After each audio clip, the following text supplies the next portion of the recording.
oluvannyuma lwa bakansala b'e Wakiso oluzungu okubakuba akalipo olunaku lw'eggulo mu kulayizibwa bo ab'e Rakai tebagenda kubirinda kuswazibwa batandise okweteekateeka okulaba nga ebigambo bye banaakozesa mu kulayizibwa babikuba bulatti. Bano balabiddwako nga batuula obufofofo okulaba nga babikwata mu mutwe era abadde eruuyi olwo katuwe ebisingako ebyo.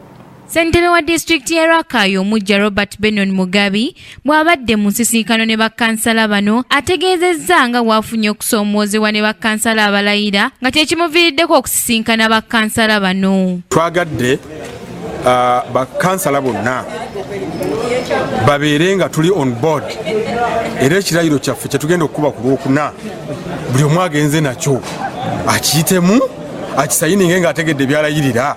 Abamu ku bakansala aboogeddeko naffe Charles Njuba Nsimbe ow'e Kakuuto ategeezezza ng'ensonga enkulu bwetali ya Lungereza wabula okukolera abantu.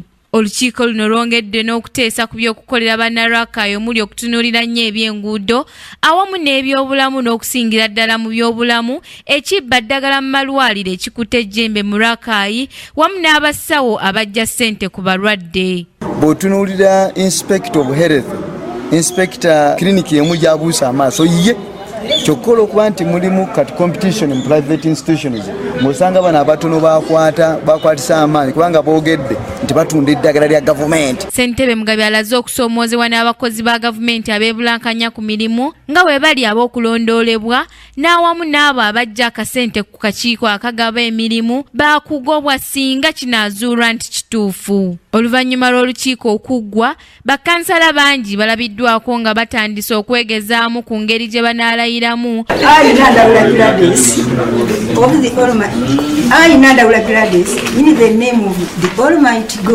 Eggulire lino likusakiddwa Pasco Lutabi ku lw'amalindirire.